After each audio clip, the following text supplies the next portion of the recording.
चूक लावायला लागलं तर बोल करतो.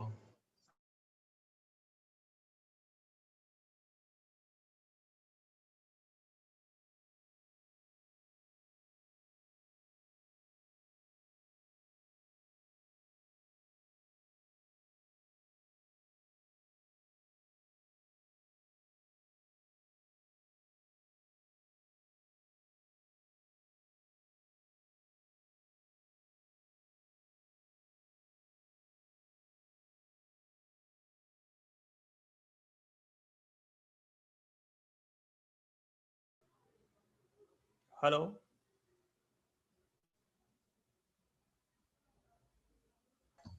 Yes, good afternoon, sir. Yeah, good afternoon. Yes. Sir, we'll be starting after 5 minutes or so. Nah, no problem. Yes, yes.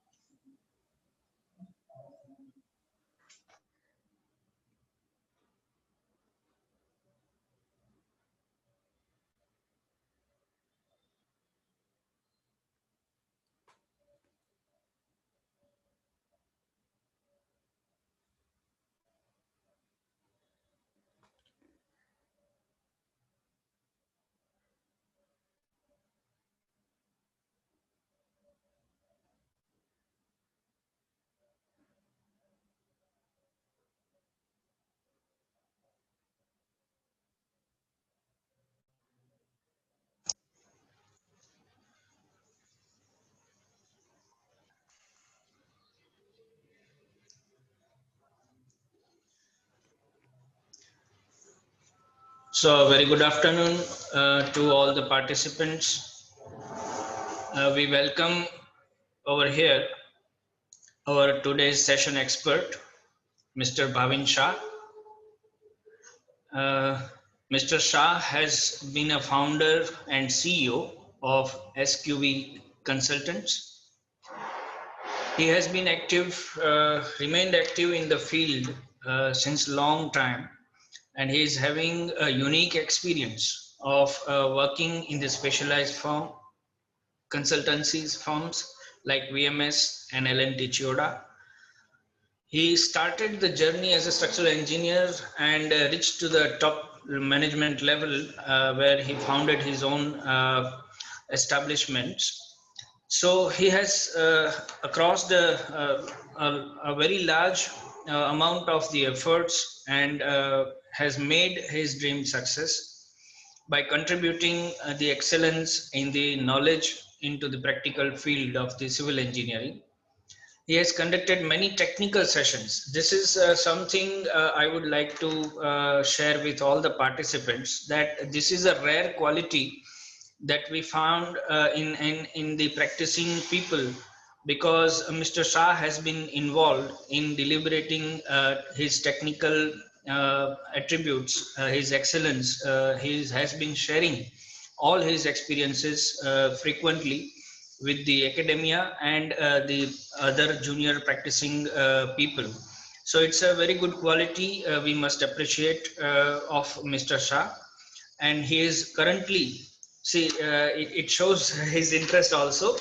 He is pursuing his PhD in structural engineering after such a huge success in a career, when one is still continuously urging to earn knowledge again and again. So it's a fantastic thing and quality for anyone to have. So Mr. Shah, we welcome you on behalf of the Department of Civil Engineering and Marwadi University. You are most welcome, and we are wholeheartedly thankful to you, sir, for sparing your valued time, because we understand grabbing a consultant's time, it's very very lucky one.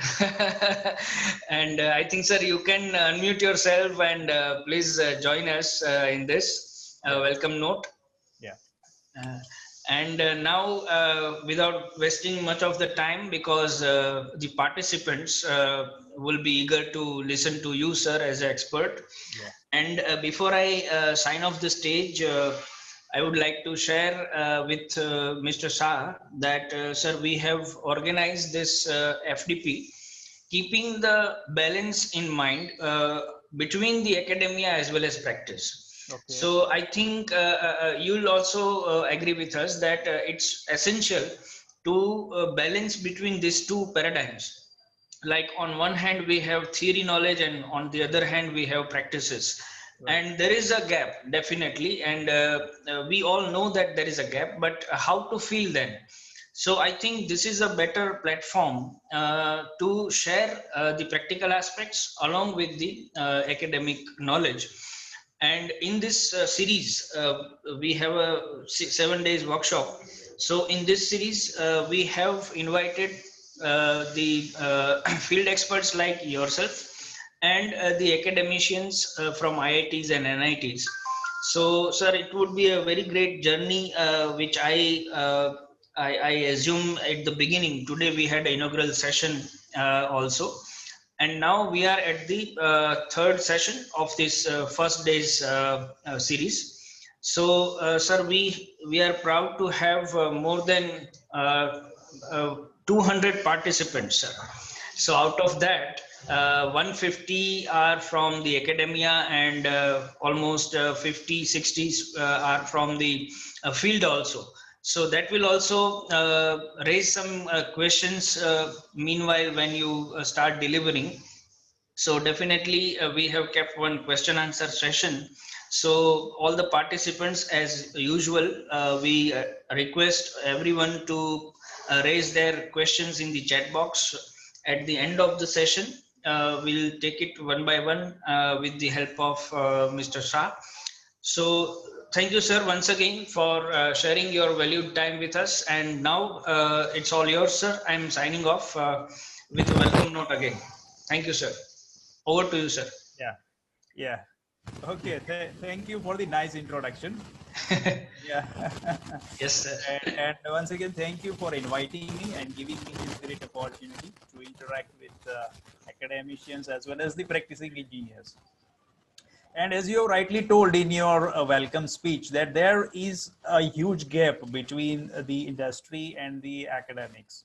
And that's what I have felt in my journey of around 2 decades. Yeah. And let me tell you, that was only one of the reasons because of which I left my prestigious job before a few months, and then I launched a new company with a solely and exclusive vision of bridging this huge gap between industry and academia. And that is one of the reasons that I have also started pursuing PhD, so that I am in the industry also and I am in academic. Right. I am a mixed kind of personality, you can say. So Right, sir. yeah. Okay, So, sir. okay. So I can see around 70 participants are there online. So now I think we can start, right? Yes, sir. Definitely, it's a good time to start, and they will eventually join us, and Yeah. you can start sharing your screen also, sir. Okay, great. Okay.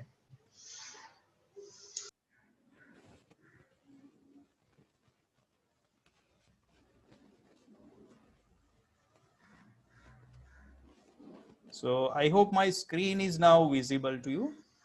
Yes, sir. It's completely extraordinary slide, so Yeah. it's perfect to go. Good to go, sir. Okay.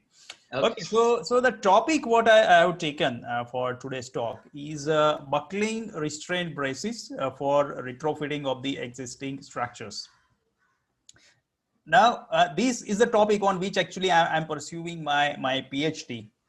So of course, it's a very detailed and elaborated topic, but I'll try to give you complete oversight, and again the overall perspective of this topic we will discuss. But before we jump into the discussion, see, I always like interactive mode kind of discussion. So I'll request to the participants, if you have any questions, you can put it into the question and answer, maybe chat box or question and answer box. And I think somebody may be volunteer from this group who can just stop me in between. It's not that I just want to keep on speaking monotonously. So if there are good questions coming up, so you just simply pause me, and then we will take up those questions. Is it right? Right, sir. Right, sir. Yeah. Perfect, sir. Okay. Okay. So why this topic? See, this topic, what I have taken is I have divided it in two parts. firstly, you see, it is talking about buckling restraint braces, but the most important part, it is talking about the retrofitting of the existing structures. So when we talk about retrofitting of the existing structures, in today's talk, we will be focusing only from the earthquake resistant design perspective. And when we talk about retrofitting of the structures, then this is what I'm telling in my all lectures, that this industry is highly unorganized, the way I am looking it across the country. Okay. And the second part is the buckling restraint brace, which is one of the solution for the retrofitting of the existing structures. Okay, so before we get into the talk, like this was my first experience with the earthquake in 2001. So in 2001, when just near to my house, G+5 building was getting executed. It was around 98 or 1999 when the building was getting executed. And being a curious structural engineer, I was always noting down what are the kind of reinforcement, how the detailing is being done. Everything I was observing very in a very detailed way, and I was also putting everything into my diary. And then I was comparing it with the like whatever was being taught into the college. This was the exercise what I was doing. And then in unfortunately in 2001, when earthquake strike, at that time this building was executed. The execution was completed, and I rushed out of my house. And at that time, the G+5 building was really shaking in front of my eyes. So the building was tested on the live shake table. And the drip I remember it got dripped around 150 to 200 mm at the top. Of course, building didn't collapse; it survived well. But that was my first-hand experience in the earthquake engineering. Thereafter, in 2001, the earthquake engineering codes have started getting revised. And of course, there were different groups which were formed for updating the codes. And immediately when I started my career, I was also coordinating this process, like whatever updation was happening. I was coordinating with the practicing engineers, BIS technical committee, etc. But from that, I got a very different perspective from different groups. Like everybody was having different perspective about earthquake engineering. Now, this slide shows very quick history of earthquake resistant design related codes. Like first code, which was released in 2008, which is IS 800 2007. Still, I am telling openly on all stages that this code, IS 800 2007, still it is not being followed in totality. There are several reasons, but as far as today's talk is concerned, the section 12 is corresponding to earthquake resistant design of the steel structures. And still till today, there are many practical problems with respect to earthquake resistant design. Now you just see the year, it was published in 2008 and today it is 2020, but still there are many practical problems. Now thereafter in 2013, the BIS published IS 15988 2013. Now this code 15988 2013 didn't get the limelight as similar to other codes like 1893.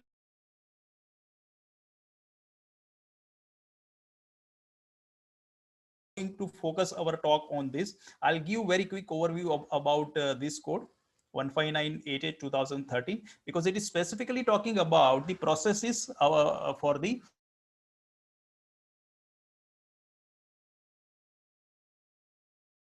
was revised in 2014 and finally it was published in 2016. And similarly, part 1 IS 1893 part 1 was revised. And finally, in 2017, 16700 2017 was released.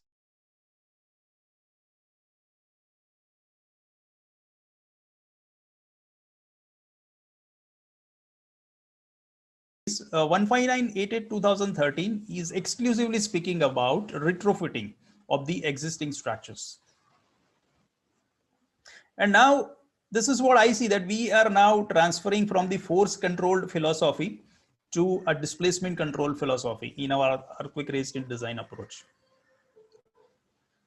Now, this is also one of the important, very important area, like what we have seen in the previous slide, that the revision cycle is different for the different code. And also there is a different committee for the different code. And there is a not adequate interface which will happen because of the time gap. So because of that, still till today, there are several major philosophical gaps when we talk about interface between different IS codes related to earthquake resistant design. Yeah, so just keep it in mind. I'm just highlighting very quick points. Okay, so when we talk about earthquake hazard in India, recently I took up one course about paleoseismology, and of course it's a very interesting course. It is one of the branch of geology. It is for predicting the earthquake hazard. Like it is taking the data of say previous 10,000 years, and then based on that, the earthquake hazard is being predicted, and based on that, the codal provisions can be updated, as well as the decisions can be taken at a national level, like what should be the performance level, etc. So it was a very interesting course which I took as a part of my PhD. And if we very quickly, if we talk about the earthquake geology of India, then we all know that Himalaya is one of the most seismically active international region of the world, right? And there are major earthquake which are expected. And of course, these are the few literature survey which I have taken, which shows that there is a seismic movement or seismicity is active in the different parts of the country. Kutch is also one of the region, seismically active region in Gujarat.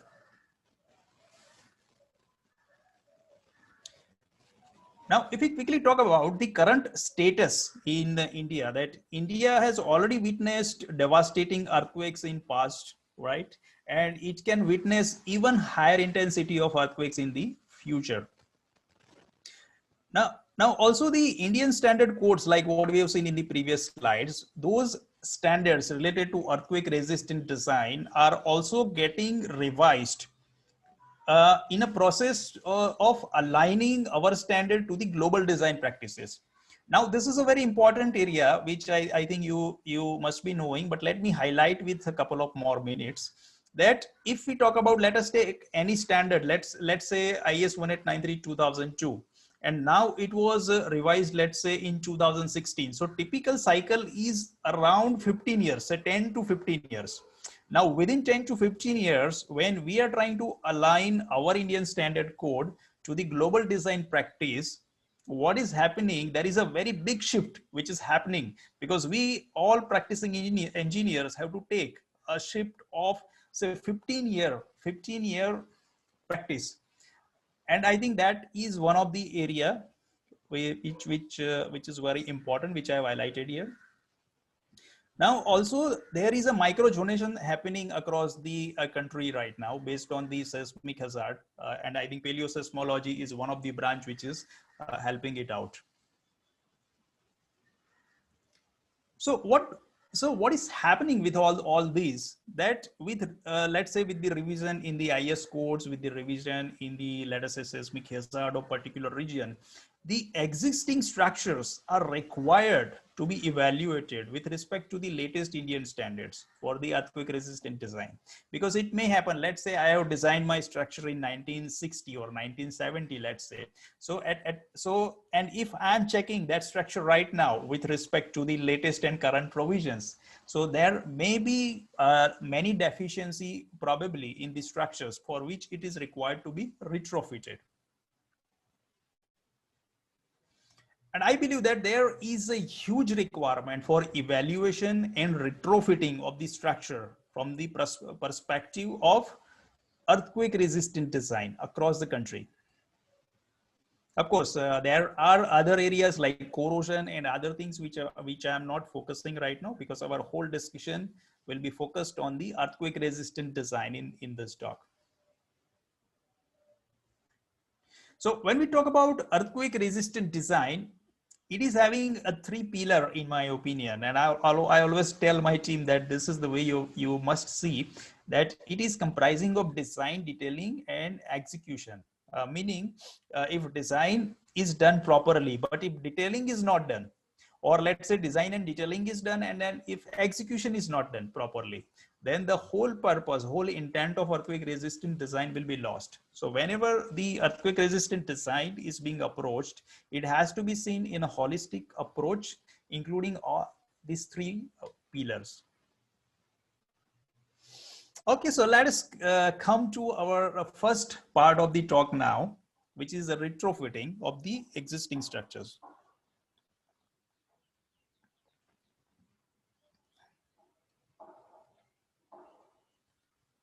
And as I told you in a previous slides, that IS 15988/2013 is a code for the seismic evaluation and strengthening of existing reinforced concrete buildings. Now, I like this code from the first page. Why? I will tell you the reason. I have highlighted it on the slide. See, it is very clearly identifies that whatever is being presented in the code are guidelines. It is very clearly written, and appropriate and adequate engineering judgment must be used while application of this code, or say application of these codal provisions, right? So but this kind of statement is not available in the other earthquake resistant design codes. So that's why I like this statement, because always see, because in a code, when we say the thickness is 30, 40 or 50 pages, now in this 30, 40, 50 pages we cannot include diversity, or say all different kind of structures with all different complexities. So always when it comes to the practice, definitely the engineering judgment must be exercised. So one should not go only with the verbatim of the code, but engineering judgment also should be exercised. That is what is mentioned in this code. This is very much important. Now, what is mentioned in the code, that reach an adequate level of performance related to life safety of the occupants. So what it says, that whenever you, let's say we are now analyzing, or we are evaluating any existing RCC structure, let's say. So what is being told in the code, that firstly you must identify what is the required performance level. So I'll give you a couple of examples just to understand. Let's say if I am having, let's say, hospital building, for example. So in the event of earthquake, the patients cannot run away. And at the same time, the critical equipment, like whatever acceleration which will be imparted in the structure because of the earthquake, because of that, the critical equipment, like in the ICU, should not be malfunctioned. So this is, let us say, my performance requirement now, and based on that, I have to evaluate the structure. Now, at the same time, let's say I'm talking about one of the, let's say, commercial or residential structure. So in that, I can have a performance level wherein I can consider that people can run away from the building, and the building should not collapse. So building may damage with a minor damage, let's say in a moderate earthquake, and in a severe earthquake there could be a major damage, but the building will not collapse. So that could be my performance level. So that is what is written in the code. First you identify what is the performance level which you want into the building, and then the whole exercise will follow.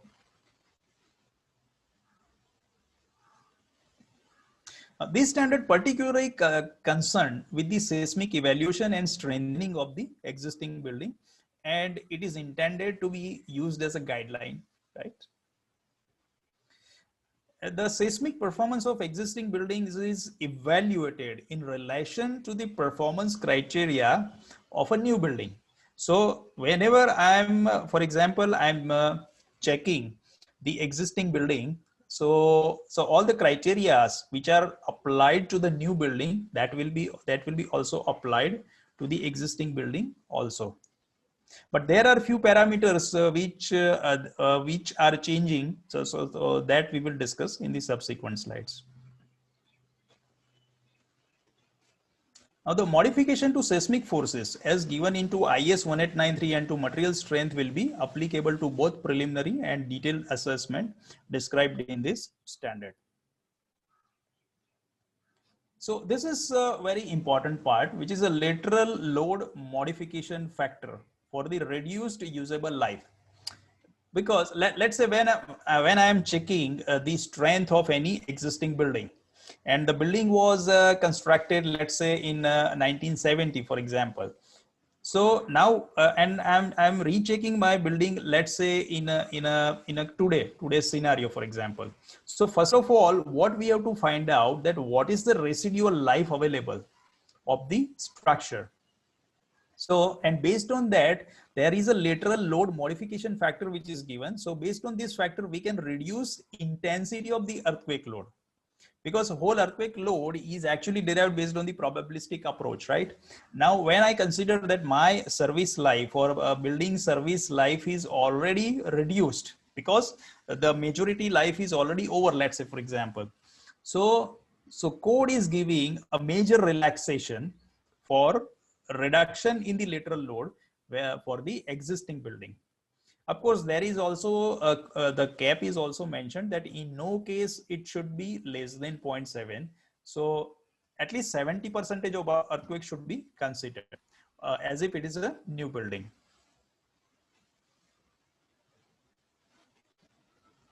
Now, this is a classical question and problem which comes into the practice whenever there is a retrofitting of the existing structure. And it is a knowledge factor.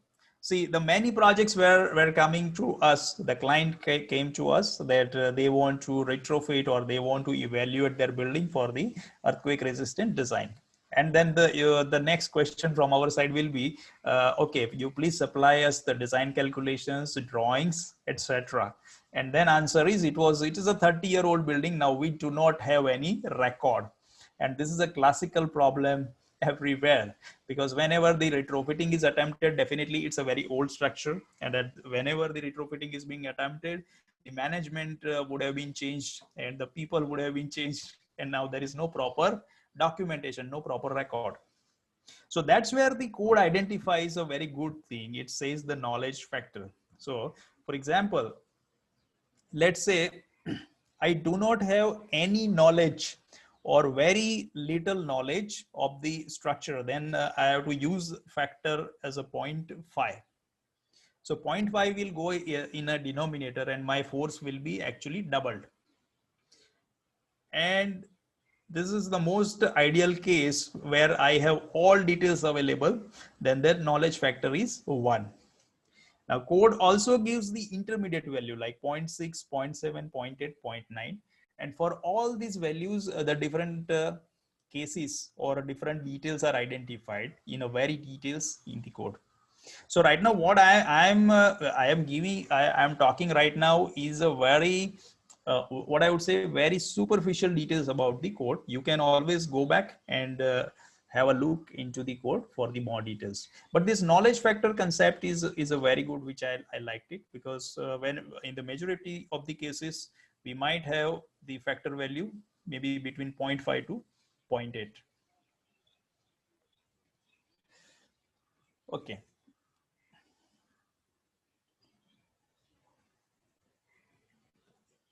Thereafter, again, code divides the entire process in 2 parts. First is the preliminary evaluation. Now, again, you can check back into the code. I'll just give you very quick overview. So the preliminary evaluation of the building is carried out, and this involves the broad assessment of its physical condition, robustness, structural integrity, and strength of the structure, including sample calculations. Simple calculations. Simple calculations meaning you put certain manual calculations and you find out the numbers just to see the overall perspective. And those all details are very nicely described in the code.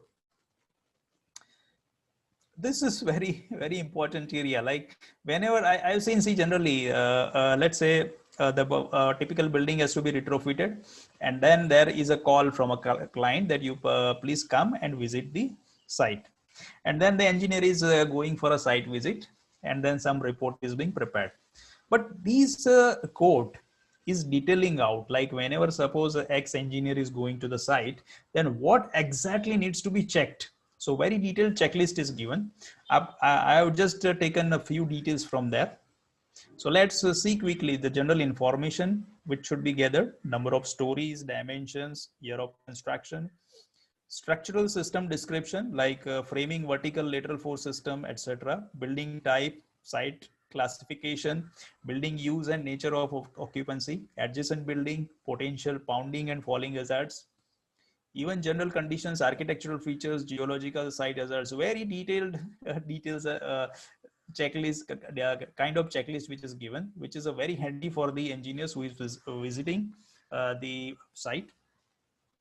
And if he is keeping this list with him, then definitely I'm sure that nothing will be missed out.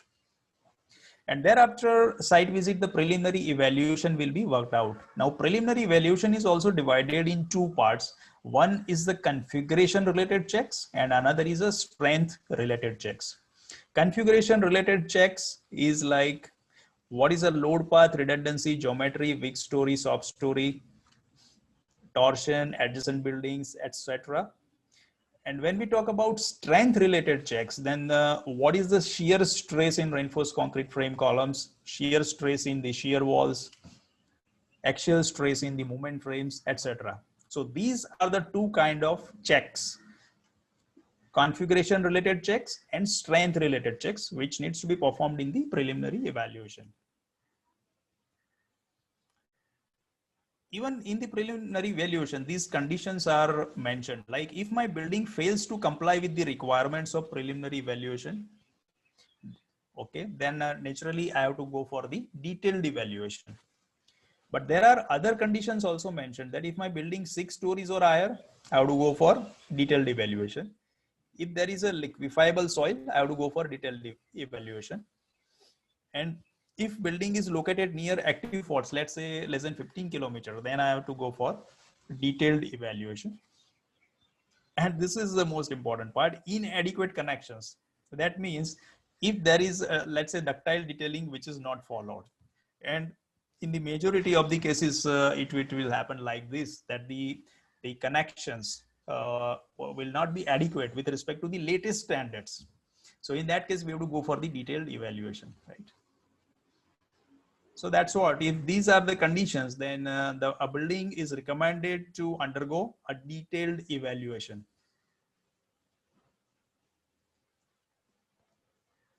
So in detailed evaluation, when we go, then again, there are conditions of the building components, which we need to check, like deterioration of concrete, cracks in boundary columns, masonry units, even conditions of the building materials, on-site non-destructive testing and laboratory analysis of samples will be done in the detailed evaluation.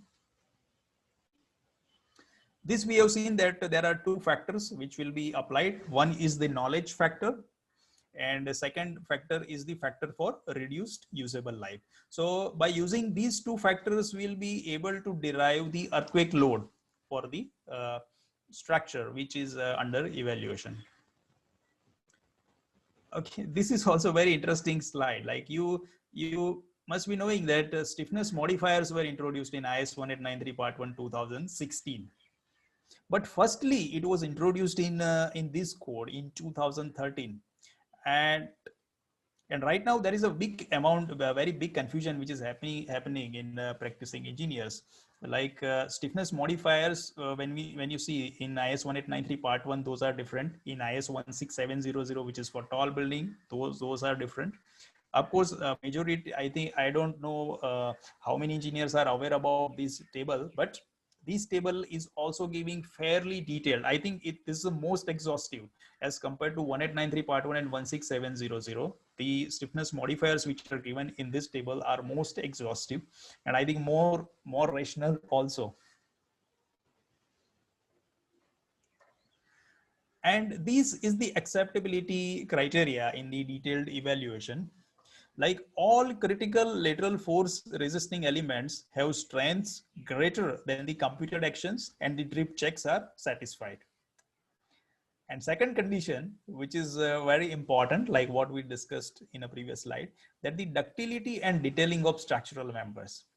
So if these both conditions are satisfied, then no action is required.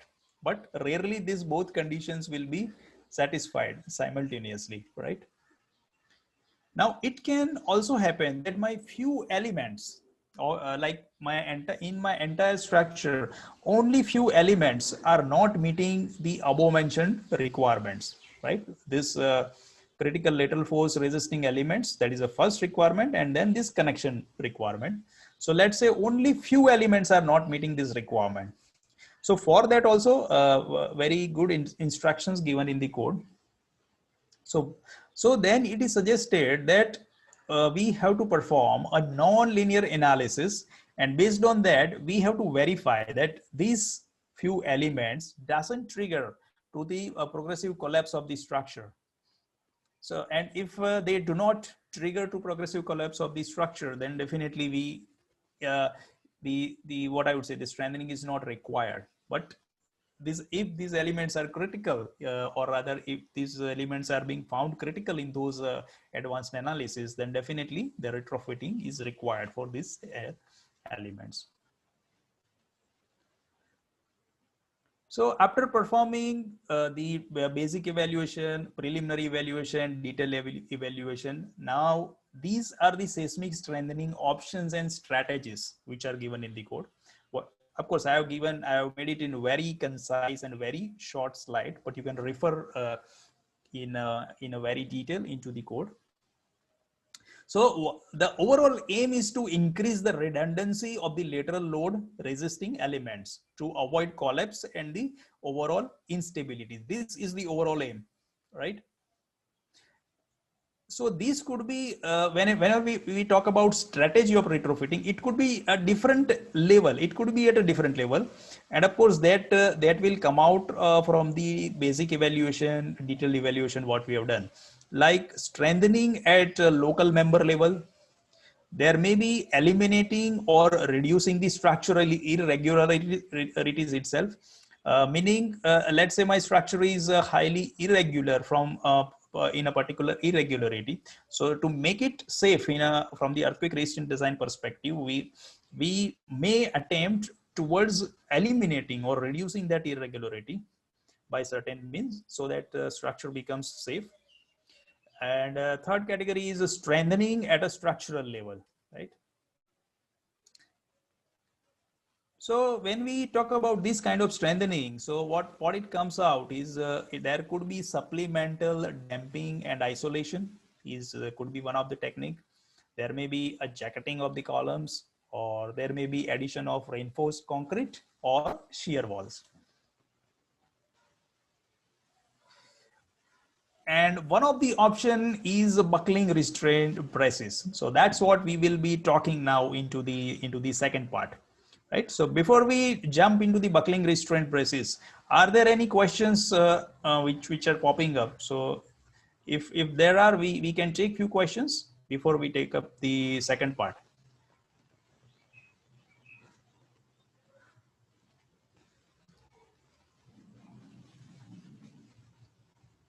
Hello.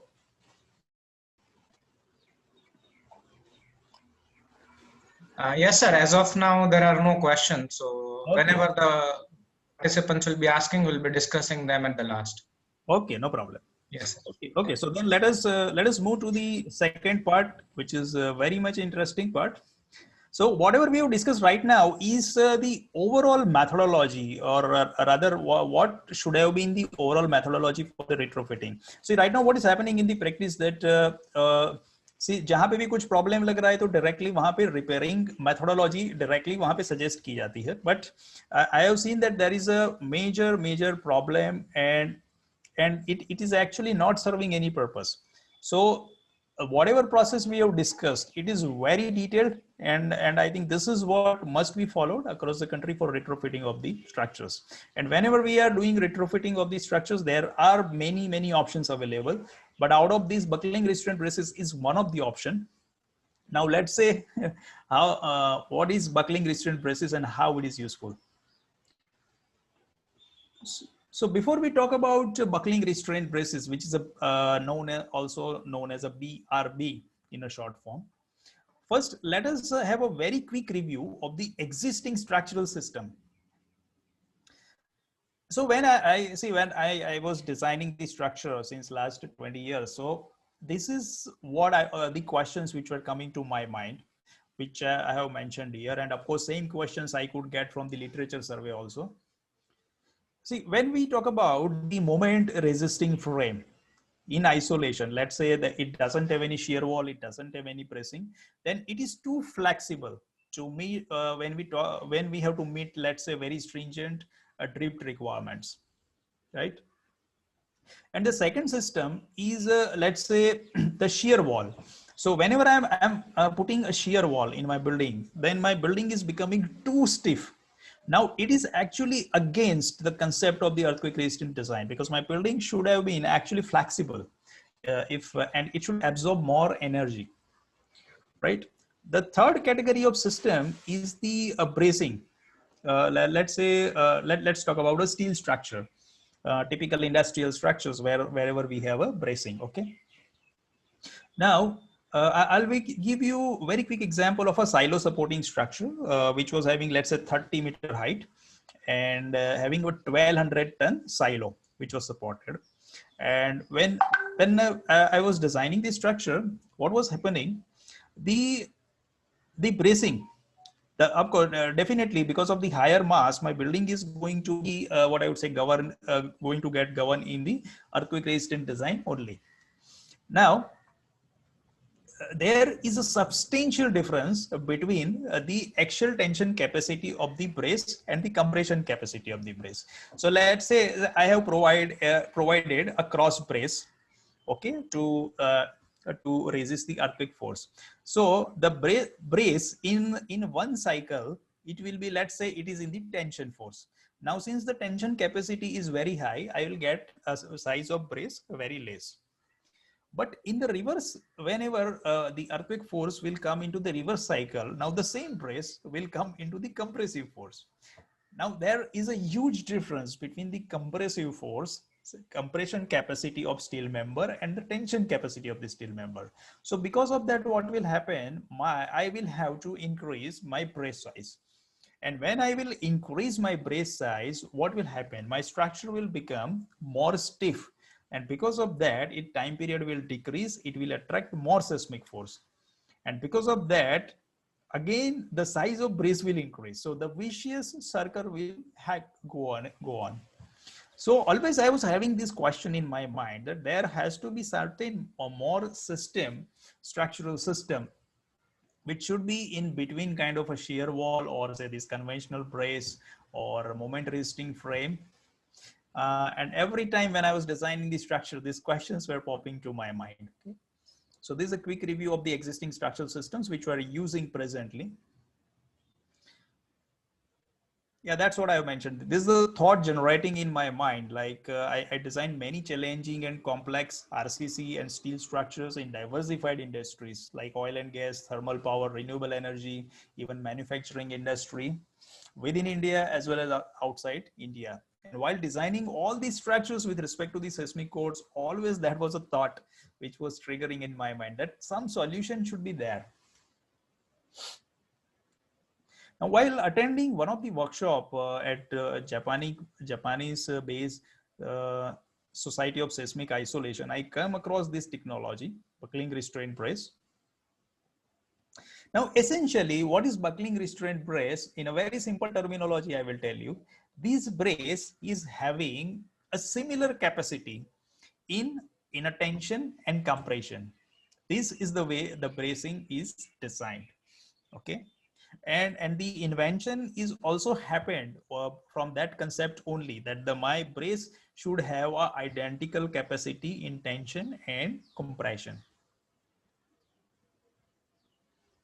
So when you see on a screen, the brace will look, it looks like a conventional brace only. Okay. And so here what we have is the gusset plate. These are the connections. Okay. But what is the major difference is that it is having identical strength in compression and tension. Now let's try to understand how it is getting identical strength, right? So first, let us understand the history. When I was studying literature, actually, very interestingly, I found that there were Indian scientists who worked over these in 1970. Indian and Japanese scientists were working on this, and they started working since 1970. I could get traces up to 1970. Of course, they could not get much success in 1970, but thereafter in 1989, the first time the success was adopted or achieved with this technology. Like their aim was achieved that it should have a similar capacity in tension and compression. Now, how it was achieved, we will see in the subsequent slide. But in 1989, there was a first time BRB was used in a 15-story steel frame structure in Japan. Thereafter, it was introduced in 1996 in Japanese design recommendations. And subsequently, then it became popular in different parts of the world like USA, China, Taiwan, Canada, Turkey, etc. Even in New Zealand, since I think in New Zealand, starting from 2011 probably. And in 2005, it was introduced in AISC 341 2005, which was again revised in 2010. So in short, the technology is in existence since last 30 years at a global level.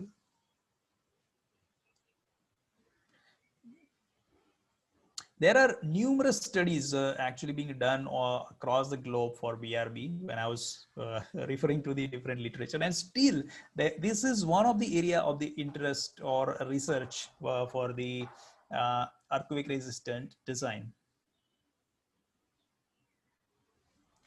So when we talk about the main component of BRB, I'll just give a name and then in the next slide we will have a very detailed figure. So steel core is one of the part. There is a restrainer, there is a debonding material gap, and there is a transition piece. Okay, let's try to understand what are these different parts. So this is what is BRB. Now in a cross section, what we see.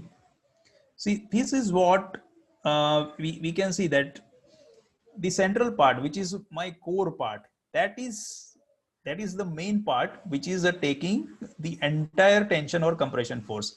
So let us talk about this part, which is a rectangular cross section steel plate. So that steel plate is taking 100% tension and compression. Now what we see with this filled up part is actually a mortar, which is a high strength mortar, which will be filled up in the steel tube, and on the outer part what we see is a hollow steel tube in which mortar will be placed, and in that mortar this steel core will be placed, and between steel core and the mortar there will be a debonding gap. Debonding gap is nothing but just to ensure that the force doesn't transfer to the mortar in a compression cycle. So the debonding gap which is coming out is around is a very small value. It's a 1 mm to 3 mm value, and the whole purpose of mortar is to prevent the buckling of this central steel part, so that it can achieve the capacity similar that of the tension capacity. So the whole concept is that my steel core can have full capacity in compression and tension, full capacity, or let's say identical capacity in compression and tension. And when we put actually, or when we see actually, the compression capacity is actually is increasing by 10% then tension capacity, because of the minor friction between the debonding material and the mortar. So there are different types of BRB based on the restrainer shape, based on the core material, what we have seen. See, these are the different shape could be there. This is completely steel material. Now here there is a mortar, here there is no mortar. So there could be a different possibility, different varieties which is available. Even debonding material also, there are a different kind of debonding material. Core shape we have seen, it could be a rectangular, it could be a cruciform section, And the connection type is also varying for BRB. Like it can be a bolted, it can be a pinned, it can be a welded. So one of the limitation of mortar filled BRB will be that the residual strength or damage after one cycle. Let's say my BRB is installed and now let's say the earthquake strike and now my building has survived. But now how much damage has occurred to let's say BRB, or rather can it take now similar kind of or say higher cycle of earthquake in the future? Because what will happen in the very strong earthquake event, there will be a cracks into the high strength mortar. So there is a one suggestion which was given that we may fix up our camera in a BRB, so that after earthquake event we can have a inspection within BRB, and if it is required to be replaced, it can be replaced. So that decision can be taken. Now, the entire concept of BRB is actually dependent upon the debonding gap. Sorry. And as we have discussed that the gap which will identify is 1 mm to 3 mm.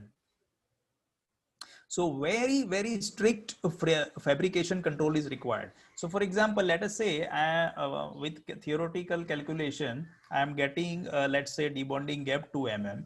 And while fabrication, that debonding gap is increasing, let's say from 2 mm to 3 mm.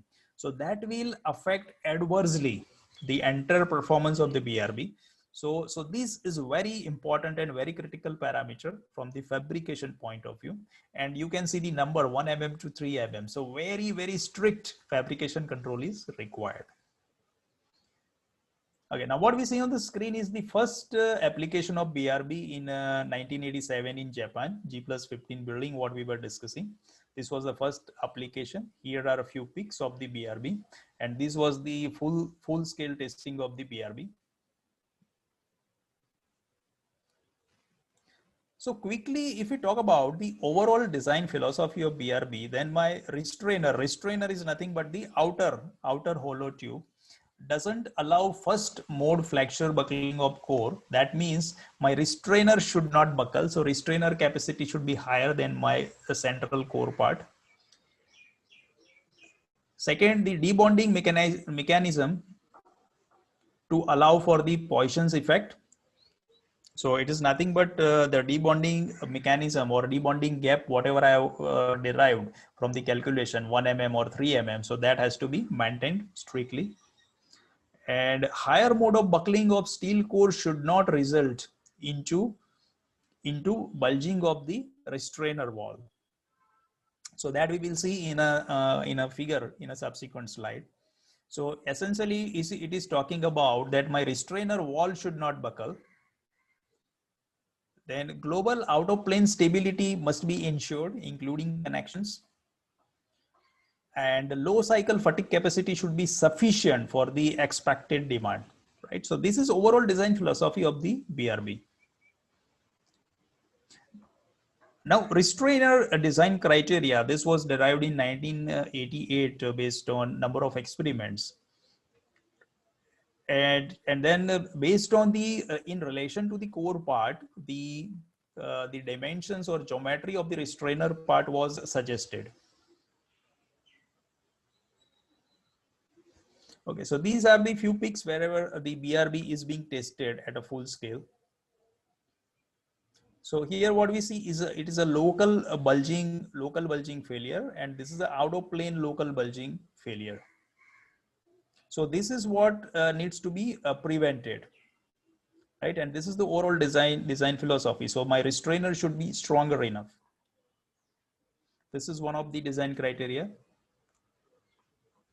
Connections are very, very important and very crucial part of BRB, and still you can see these are 2004, 18, 13. Still there are many experiments which are going on the connections. So what will happen, see, if my connections is a weak link, then say even if whatever great design I have done for BRB, here what we can see is a complete rotation of the BRB because of the inadequate connections. So the connections are very much important. This is one more pic for the connection. So here we can see that the complete gusset plate is buckled. So in the next slide, the stiffeners are provided to strengthen it. Right. So similarly, the connection detail is very important for BRB. Now, what are the unique advantages of BRB as compared to the conventional brace?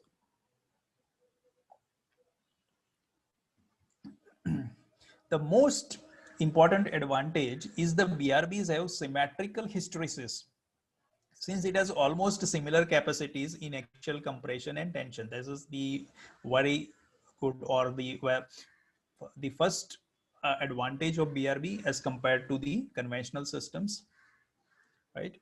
The another most important advantage of BRB is they yield at a very lower drips. So what can happen that my BRBs will start yielding at a very lower drips. So remaining structure can be elastic.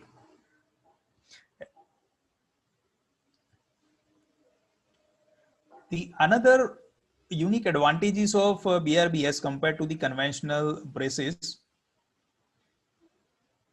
is we can adjust the stiffness of BRB. Like whatever we see on the screen very quickly, like there could be a different shape and sizes of the steel core part. So based on the size of steel core part, see, we can always alter, and with that we can alter the stiffness of the BRB, which is not possible in the conventional brace. And the last is, this is also very important advantage. Like whenever I'm using BRBs, my structure is become relatively flexible because my brace stiffness is reducing, because now my brace is having a similar capacities in compression and tension. So because of that, my brace size is reduced as compared to the convention if I would have used the conventional brace. So because of that, my time period is relatively higher. So my structure is relatively flexible. So we are going towards the aim of the earthquake resistant design when we go for the BRB, because my structure is becoming flexible, and because of that, earthquake force will be reduced, and because of that, there is a overall reduction in the cost. These are a few pics of the BRB installation. Okay. Now here you can see these are the different vendor name which I have mentioned: Star, Seismic, Core Brace, Nippon Steel. So BRB is actually getting manufactured. It's a manufactured item. So we will see in a subsequent slide like how it is being followed. So the interface between design engineer and BRB manufacturer is again a very, very crucial and very important area. Now, this is the way BRB may be provided in a typical structural system, right?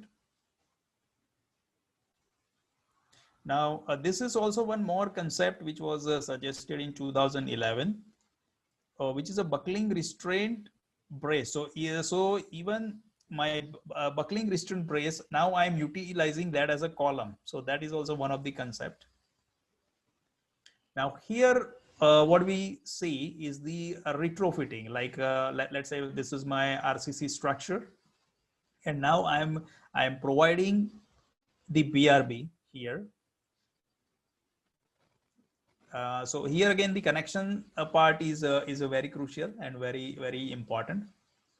So whenever we talk about, say, let's say existing RCC structures or steel structures, and we are doing retrofitting, and if I am inserting BRB as an element, so one of the major advantage will be that my structure will be relatively flexible as compared to, let's say, if I would have provided complete shear wall. So because of that, the earthquake force will reduce on the structure.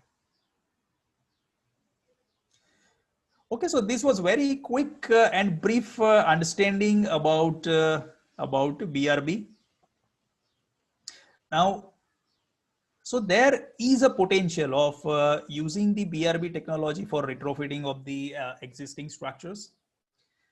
Now, significant amount of interface is required between engineer and BRB manufacturer while the design. See, what is happening that as an amount of interface, first of all, the uh, conventional analysis will be done by the engineer using BRB, and based on that, he will derive the uh, the parameters which are required for the BRB, and then that will be supplied to the BRB manufacturer, and then BRB manufacturer will be having his own design braces. So he will select one of the braces, and then he will provide those data to the designer. It's a backbone curve which will be provided by the from the BRB manufacturer to the designer, and then again designer will recheck it. Now, uh, in almost in all different parts of the world for BRB, it is mandatory that uh, it has to be just a minute. Huh? Yeah. Okay. Okay. So there is a mandate in all Indian, all international standard that full scale testing is required for BRB. Why? Because see, what we have seen that there is a very strict fabrication control which is required. Even whatever parameters like backbone curve and whatever details are there. So for that, full scale testing is required. Okay, and strict quality control is required for ensuring the intended performance of BRB, right? And it is very much important that BRB is included in IS codes for ensuring the standardization and quality assurance. Okay, so now if you want to use BRB, let's say in India, for example, so before that, that this is what I've written. Before that, it must come into the Indian standard first, because there are many variables. So from the standardization as well as the quality assurance perspective, it must be included in the Indian standard code firstly, and thereafter it can be adopted at a national level. This is what my suggestion is. Okay. Yeah, these are the few references from which I have gathered the details which I have presented here. So, okay, so these are the references. Okay, so this is all in a very brief. Whatever I just wanted to share with you. Now I'll be glad to receive as many questions from you so that we can have even more detailed discussion on this subject. Yeah. Thank you very much, sir. First of all, for such an interesting and rather, I would say, innovating topic sharing with us. And it was really a nice, straightforward, to the point, useful presentation. Thank you. And I'm sure on behalf of all the participants, those who have been attending this, like we have nearly 115 student participants, so all must have enjoyed the session. Yeah.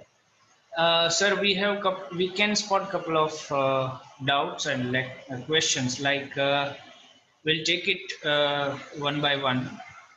Like the first question is, could we improve the performance of long span steel roof truss frame subjected to vertical ground motions by using BRB? Yeah. Yeah, see, BRB can be used in any kind of structure. So definitely it can be used for long span structures also. Right, right, sir. The next question is, can we improve the performance of a long span steel roof truss frame subjected to vertical ground motion using BRB? I think it is the same question. Yeah, so actually, in fact, it's just from the same person. So I think we have already answered it. Okay, so the next question is, which code to refer for designing BRB? Yeah, very interesting question. Yes. That's why, see, that is why one of my PhD is based on that, because I just want to create a guideline for a national level Because Right. when I started studying this area, see, Mhm. varying like from local region to local region. Like when we talk about Japan, BRB is handled in a different way.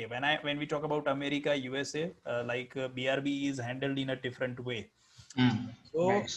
so what is happening? See, first of all, we will have to understand our earthquake-resistant design philosophy of our Indian standard codes. Now, earthquake-resistant design philosophy of Japanese code and American code is different. I'm just giving you very quick perspective. Now, our design code philosophy is also different.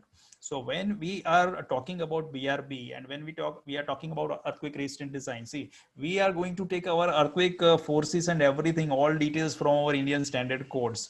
So we will have to align those design philosophy and criteria with in relation to our codes.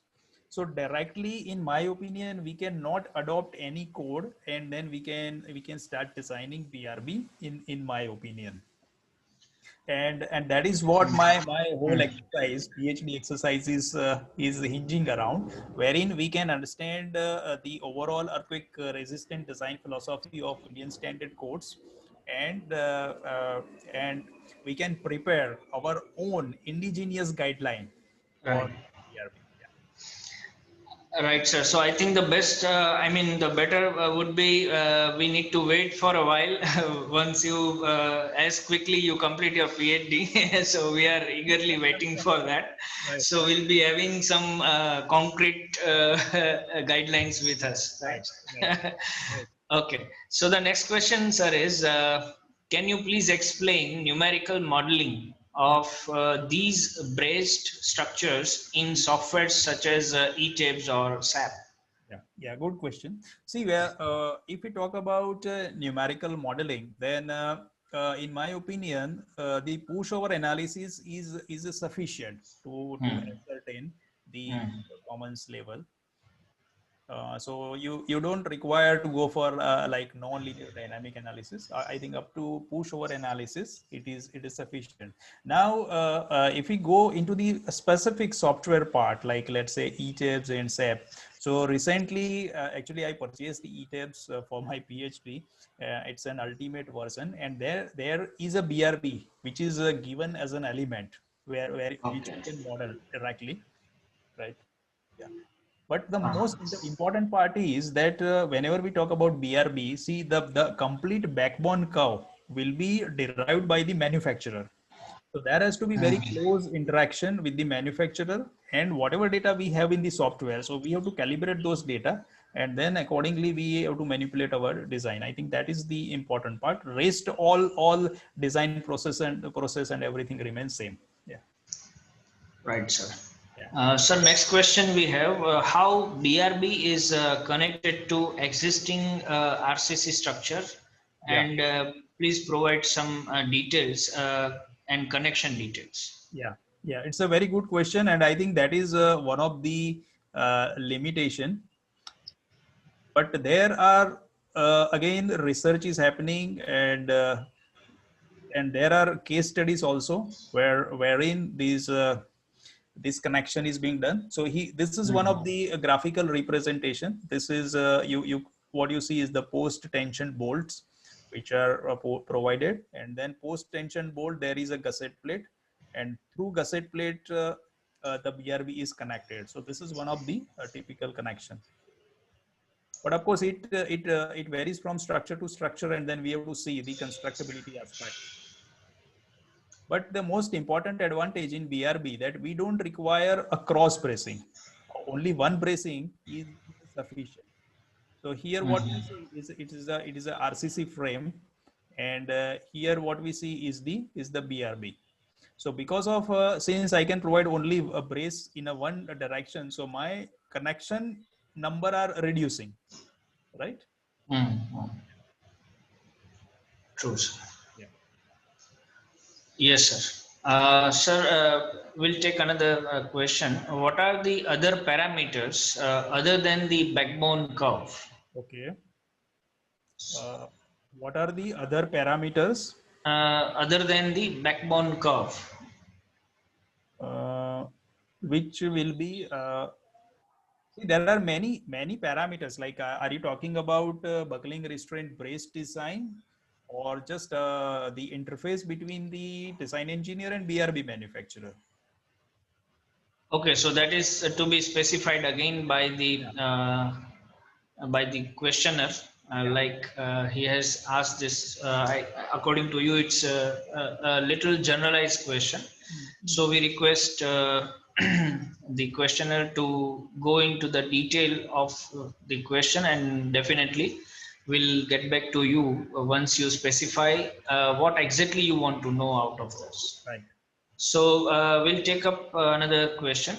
Can BR be used for rigid connection? Uh, Rigid connection, can BRB used for rigid connection? See, that's what we have seen, that there are a different type of connections which which can be used for BRB. Let us go back to that slide again.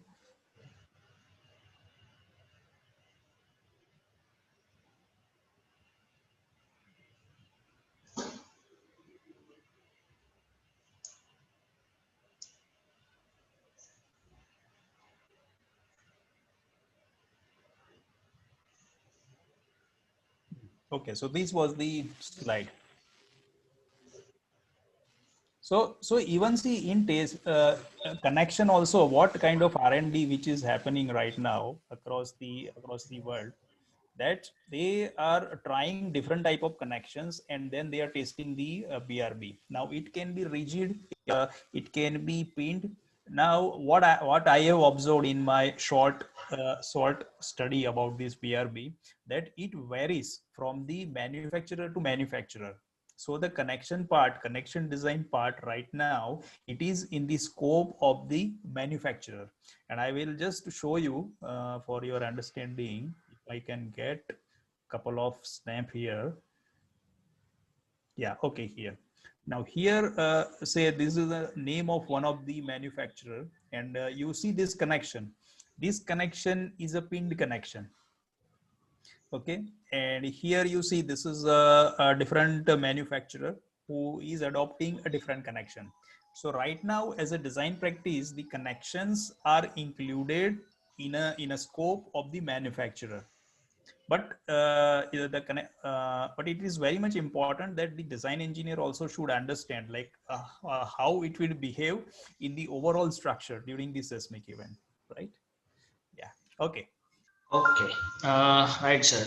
Then we have a question. Which hinge is to be applied for BRB? For example, for beams, we use M3 flexural hinge. Okay. Yeah, it is a similarly like what we are using for a conventional brace. So the modeling will be done exactly in the similar way as if I have put conventional brace in the structure. Now, whenever I'm performing, let's say, the pushover analysis or say non-linear analysis, at that time, what modification I will make in my analysis or analytical model, that my brace is having exactly similar capacity in compression and tension. That is BRB. So that's the only difference between the conventional brace and the BRB, right? Right, sir. So we'll move to another question, sir. There is a question like BRB members are supposed to carry only seismic forces, or it has to design for gravity loads also. And can the questioner model the connection between BRB members and frame as a pin joint? Hmm. Okay, let me.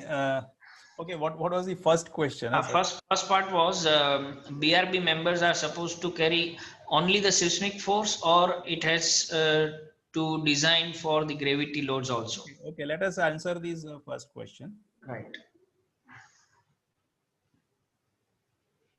See here, if we see on this slide, the BRB principally, though they are designed for taking the lateral force, or let's say the seismic force, and not for the gravity force in in this system. But here now when I'm putting my buckling restraint brace as a part of a column, so at that time definitely it will take a lateral force as well as the gravity force, right? Right. So this is the first question. Right. And the second part is, can one model the connection between the BRB member and the frame as a pin joint? Yeah, so that's what I answered that Right. when we talk about BRB, it's a package which is inclusive of connections and all transition piece and everything. So in a modeling, it will be similar as a conventional brace modeling. Yeah. Right, sir. And so we have another question, like what are the other parameters for designing? I think again the questioner need to be little specific in the question, Okay, like but what I will try to answer. No problem. Okay, okay, sir. So okay, so one of the criteria which I didn't specify is a drift requirement. Like let us say with BRB, we have discussed what will happen that my structure will become relatively flexible. Now let us talk about industrial structure wherein I have a stringent drift requirement. Let us say it is supporting very critical equipment as well as a heavy piping. Now those piping and equipment cannot tolerate uh, drift than certain amount. So that is my functional requirement. Now when if I'm inserting BRB into the system, my structure is becoming relatively flexible as compared to the conventional braced system. So this is one of the parameter which one must keep it in my mind, that the drift will increase because while introduction of the BRB. So what will happen if my drift is increasing, then I will alter stiffness of my BRB because that flexibility is available with me. So that's a trial and error process. And whenever I am updating my BRB, then again that information I need to pass to the BRB manufacturer. Then he will supply relevant backbone curve and other details to me for analytical model, and that interface will happen. So it's a basically to and pro approach which will happen in the design. Right? Right, sir. One more question we have, sir. What are the alternatives for BRB?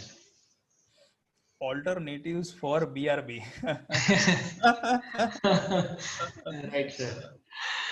See, alternatives is a, I think, difficult question. Uh, See, it's a kind of a technology. Now, again, see, whenever we talk about any technology, no technology is a foolproof. Right. Let us try to compare. Let's say about base isolation. Let us talk about couple of minutes. Now, let us say if I am applying a base isolation in my building. Now, let us say my one of the limitation will be that there should not be any tension in that leg, because it cannot uh, have the tension connection there, for example. So that is the limitation. So similarly, the BRB is also having, whenever I'm inserting BRB, as I told you, that my structure will become flexible. Now so that is one, that may be one of the limitation. So it's not that we can what I would say compare technology to technology, but what I would suggest that which technology has to be used, that for that I think whenever we are conceiving the structural system, at that time definitely very detailed conceptual thinking is required. And whenever we talk about say BRB at specifically, I think it is a prudent to use it in a combination with a different technologies. So there are many case studies which I'm referring right now. Say tall building G plus 100 or G plus even 100 plus building. So for those building, BRBs are being used, but not in isolation. They are being used in a combination. So it actually depends upon the structural configuration, number of story, height, seismic zone, etc. So from that, the unique mixture will which will come out.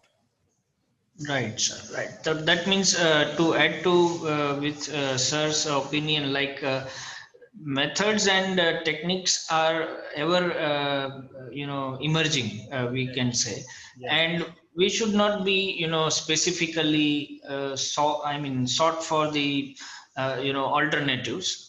So every system has its own characteristics, and according to the structural engineer's point of view, that can be utilized in the building, right, Right. sir? Right. Right, sir. Okay, sir. One more question we have, sir. Can we create a model for buckling restrained braces in software, and can we analyze it? Yeah, definitely we can do it. Right. See, like one of the approaches that you consider, let's say you go with the first order elastic analysis. So with first order elastic analysis, you can also model BRB considering your compression and tension capacity is similar. And now similarly, if you are going for the nonlinear analysis, the conventional brace you have to consider, and only thing difference is that it is having similar capacity in compression and tension. So only thing you have to check that in your software it is possible to manipulate that capacity. Right. Right, sir. Yeah. The another question, sir. Which type of joint or connection should be considered while modeling BRB in E-types? Yeah, I think I have answered this question. Yes, I think. Anyway, sir, Yeah. it's up to you. Yes. Yeah. So the next question is, can BRB be used as an belt truss in tall building? Yeah, BRB is being extensively used in a tall building.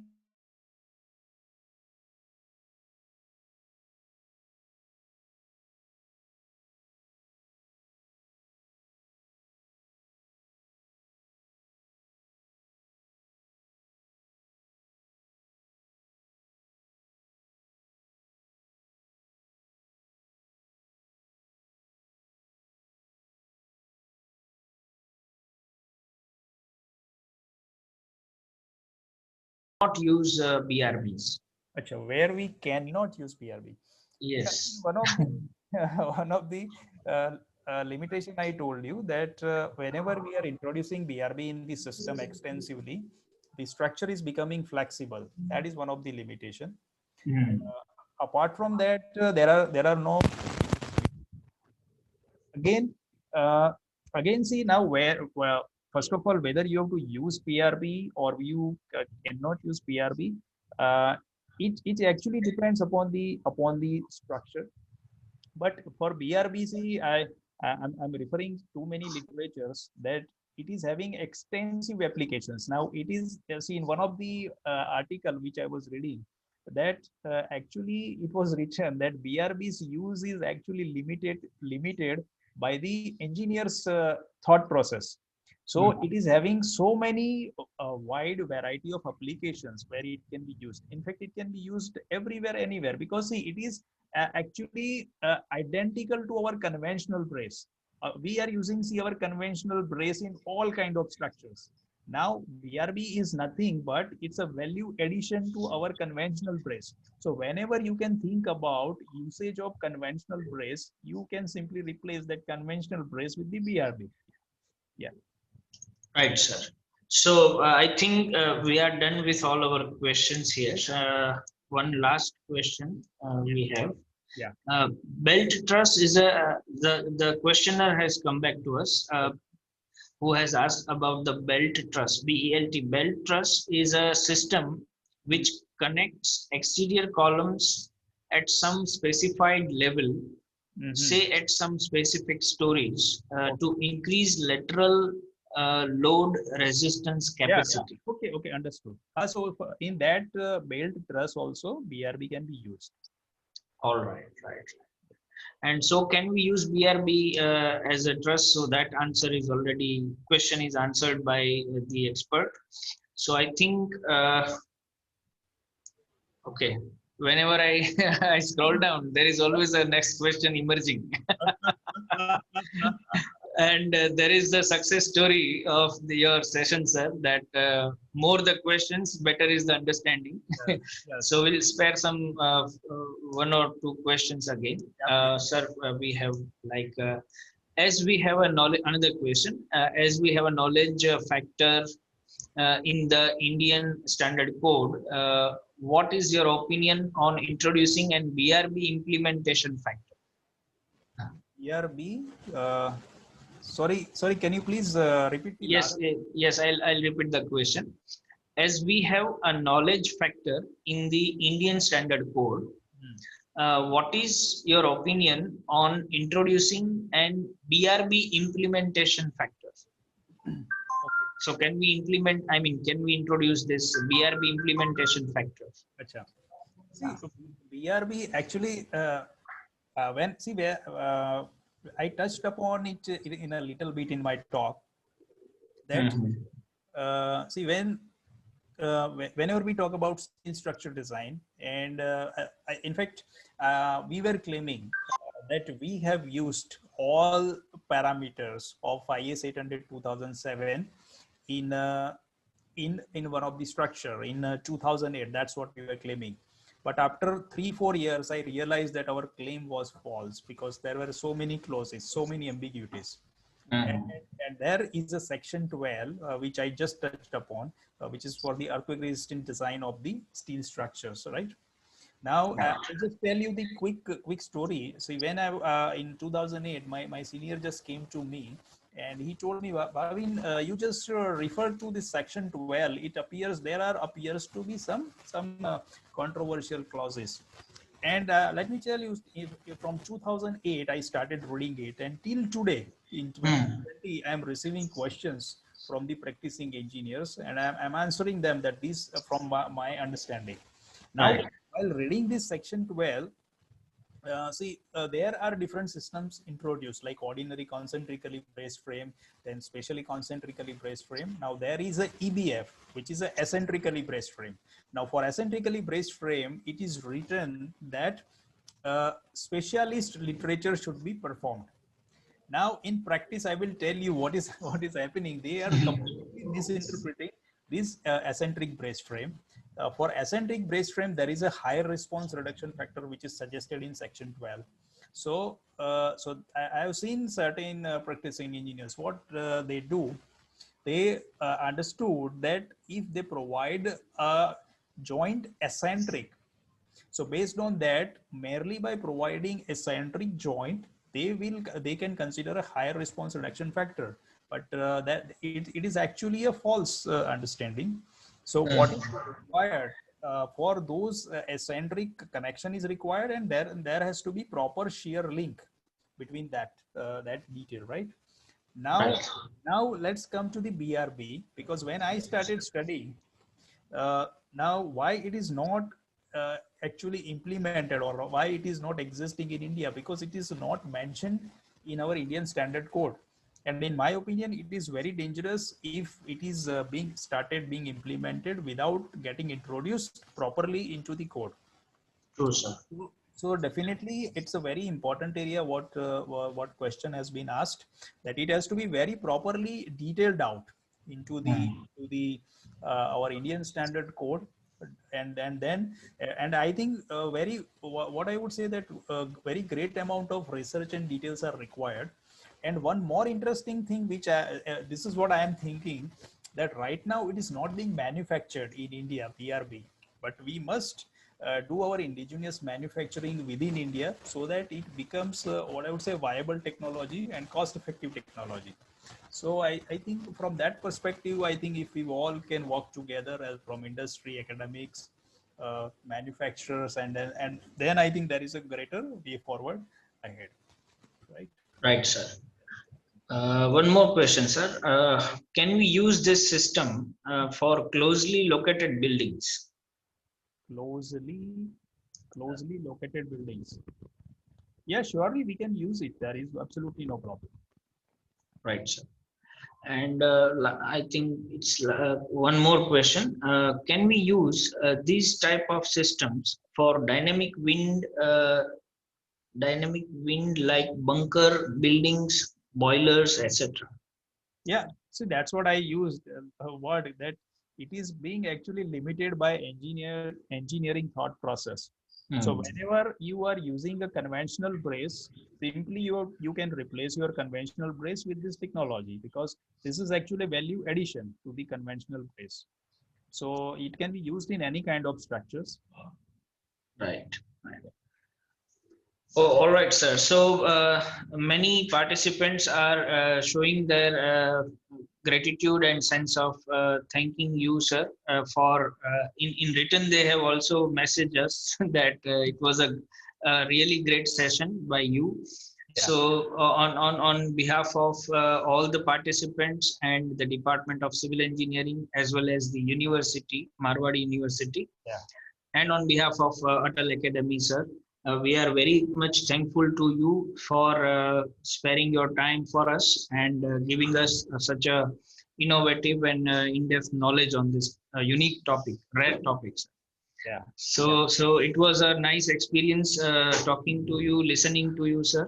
And we hope that in future also we'll continue to have you with us for such more interesting topics. Yeah, definitely we'll look forward for it. Yeah. Yes. So thank you all the participants, and thank you very much, Mr. Shah, for being with us. Thank you, sir. So we are ending our session, and this is the end of today's series of the lectures. Yeah. So tomorrow at 9:30, all the participants are requested to remain present. And with this, thank you, sir, once again for joining us. Thank you, sir. Thank you. Yeah. Thank you. Bye. Bye, sir.